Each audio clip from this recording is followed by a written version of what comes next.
everybody. I am in the wonderful Lafayette village this morning. I had just got done interviewing the owners of Savory Spice Shop.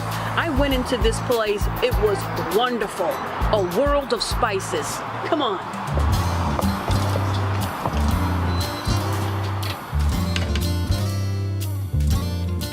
Wow. When I walked into the Savory Spice Shop, I was amazed. The atmosphere was charming, cute, warm, and very inviting. Herbs, spices, even specialty blends, all in customer-friendly quantities.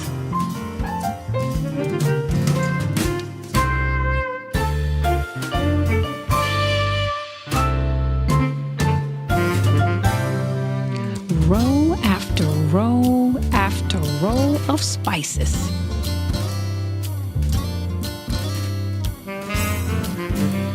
Talk about aromatherapy.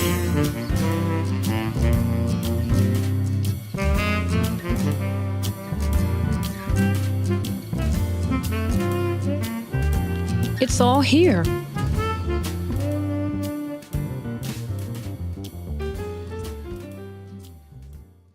We're going to take a tour around Savory Spice Shop here, and we're going to see what all these spices are about. All right. I'm here with the owner, Cindy. Let's do the tour. Sure. All right. Let's start over here in barbecue. Yes. We've got barbecue rubs and seasonings for the avid griller and the pro. Yes. We've brought in a whole new line of our own barbecue sauces as well. Everything that you can think of for the grill is here. We've got smoker cans and cedar planks. So the best part about our blends and rubs is that you can taste them, smell them. We can measure out as little as an ounce all the way up to a pound, depending on how much you're cooking. And everything is MSG, gluten-free, additive-free. Oh, well, that's good. Awesome. Yes. Yep. Okay.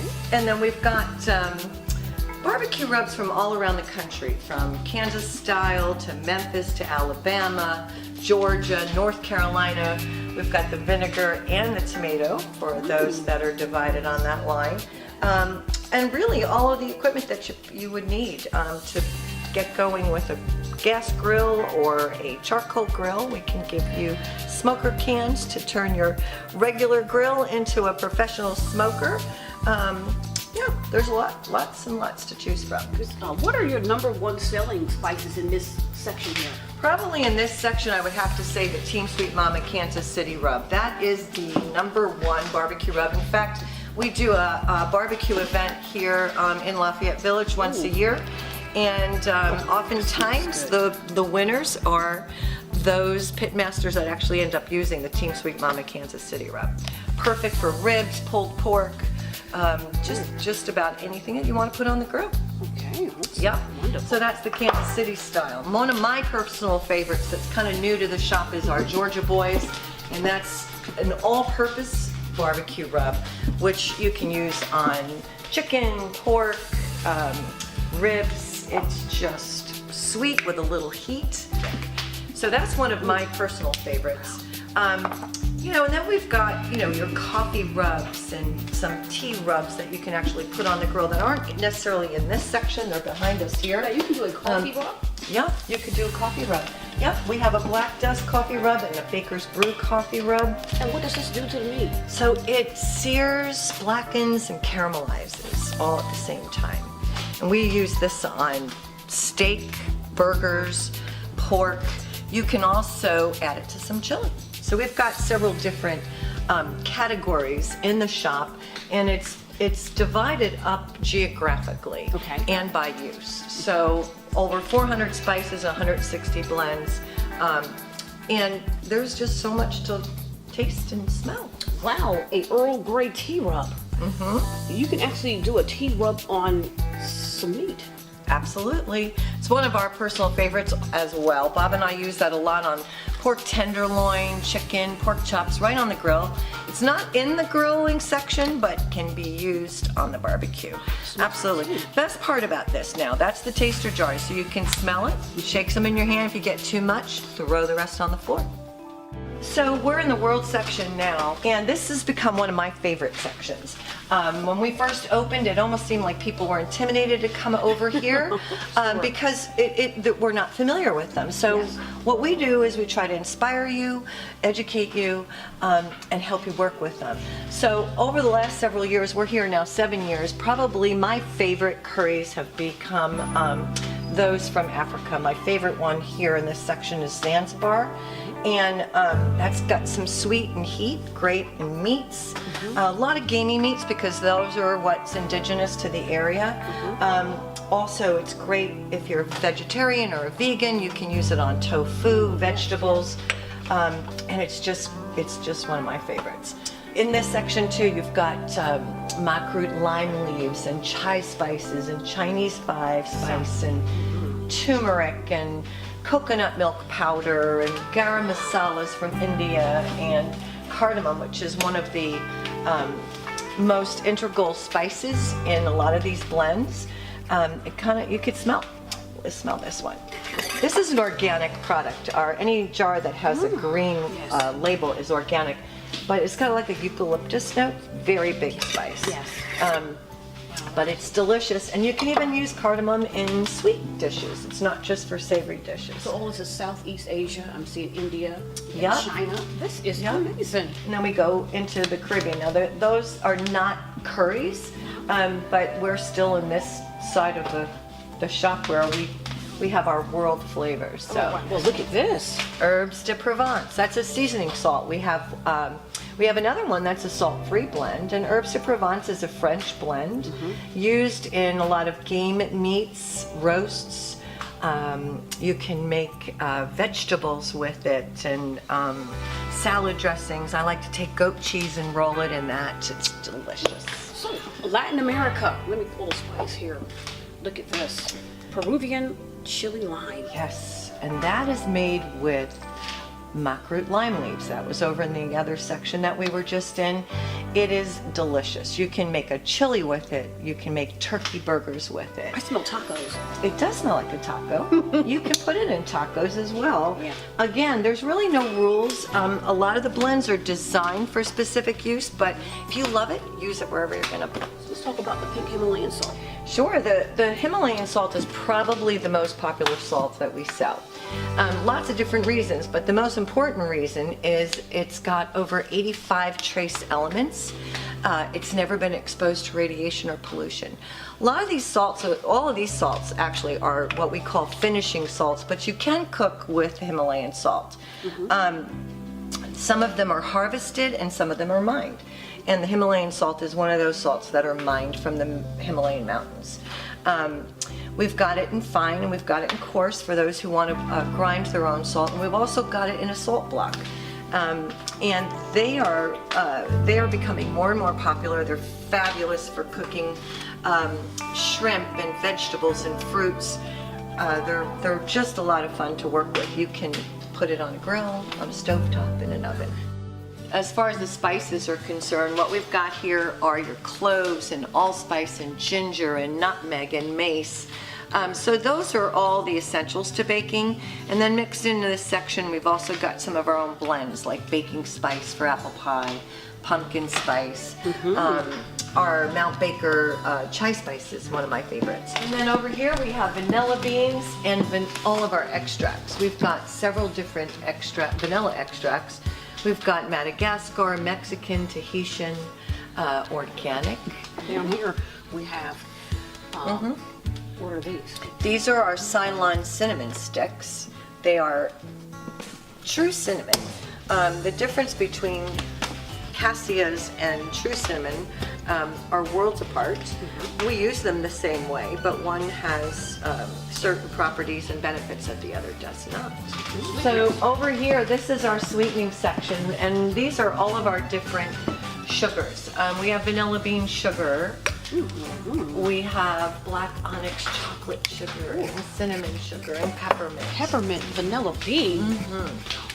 for cinnamon, spice, and everything nice over here in this area. Recipes that have all of the spices incrementally measured, ready to go. So you just grab this, go home, and buy your liquids or your whole foods. Good. So, lemon dip dressing, so I can make my own dressing, and everything is in here. Yes, ma'am. They're all measured out for you. And the recipe card is in there. They're great hostess gifts, but mostly they're just fun to have on hand so that you can whip up your own salad dressing when needed, or a dip. We even have moonshines. So those are, they're really great, especially at the holidays. A lot of people love to give them as gifts, stocking stuffers, that sort of thing. So now we're under our everyday essentials section, where all of your herbs and paprikas and seasoning salts, all-purpose seasonings, are located. You know, you look up recipes, and sometimes it's like, okay, where can I get this recipe? Where can I get this spice? Mm-hmm. You have it. We do. This is great. We do. And again, you don't have to buy a whole jar. We can measure as little as an ounce, and almost on all of them. There's a few that you can get even less. Now that's really good to know, because some people, it might be a one-time recipe that they want to try. Exactly. So we can take some and put it in something. Now that's really good. I love that. Good. All right, dips and dressings. Ooh. Yeah, Okay. this is a fun section. It's small. It's our smallest section in the store, but it is super popular. Look at this cheddar cheese powder. These are for popcorn toppings. You can add that also to a baked potato. You can even throw it into a hamburger if you want to have cheesy flavor without the calories. Some of these are great even on pastas, salads. Yes. They're really a lot of fun. And the Oak City oil dip, which is on the third shelf there, that is our store blend. We blend that here. We used to get asked a lot for a seasoning just for oil, so they want, if you want to just dip your bread into some oil. Oh, yes. Isn't that smell that nice? too. So all of our chilies are located here. We have a lot of whole chilies and ground chilies. You'll notice that some of these jars have a warning label on them to please don't open. Those are the hottest chilies that we have, that we want to keep you from respirating too much heat. And so, again, we're standing in front of the ghost chili pepper, which we were talking about a little bit earlier. At one time, this was the hottest chili pepper in the world. It is no longer. We have that one as well. We have the Trinidad Scorpion, but that's in its bowl. Now that sounds very, very hot. It's really hot. They're about 1.5 million Scoville units. We also have all of our seeds, from ajuan seeds to sesame seeds. I'm looking at the black sesame seeds. We have whole white sesame seeds. And on the other side, we have some ground seeds as well as whole. Fennel, brown fennel seeds, organic, a very large variety here.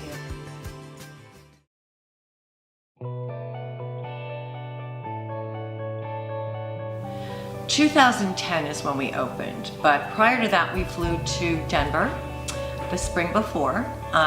Savory Spice Shop is a franchise. We were the third in the country to open, and the first in North Carolina and on the East Coast. Here we are 7 years later. There are 4 stores in North Carolina and about 35 nationwide, I think. Yeah, something like that. So it's been a fabulous experience. I was laid off back in 2009 from the IT industry, and there wasn't too much demand for guys like me at the time. So we had to find something to do. And we looked long and hard and prayed a lot about how we should be proceeding. And we talked about what we like to do. We like to entertain, we love to eat, we love to meet new people. So Cindy stumbled upon an ad online for Savory Spice Shop, and it looked very much like a shop that we used to love to go to in our old neighborhood. A place called Provisions. You'd walk in and you'd smell the big bags of coffee beans that were, in the front of the store. And that's the kind of store that we envisioned having. So we got a hold of Denver and talked to them, and they liked us, we liked them. We took a trip out to Denver to really learn more about the franchise and what it all meant. And that was in April of 2010, right? And then we opened in October. And we had gone to a franchise expo and learned some things there as we were looking. we learned that we could use some of our retirement funds for opening up a franchise operation. So we looked into that, and that seemed to work for us. So this is our retirement. I'm not getting any younger. So Cindy is, though. She's always getting younger. Good And answer. looking beautiful, always. The transition from IT to spice was a lot of fun, quite amazing actually. We learned a lot. We spent a whole month in Denver at Spice University, learning all about spices, smelling them, tasting them, where they came from, quite a bit. And that was a great learning experience. And then to come back to Raleigh and share that with everybody here was a lot of fun. My role in IT, I did travel quite a bit and experienced different cultures, but I have to say I probably experienced more cultures here in the spice shop than in my travels around the world, because I learned all about curries and just different foods that I really didn't know a lot about. And so yeah, the spice shop has done a lot for me there.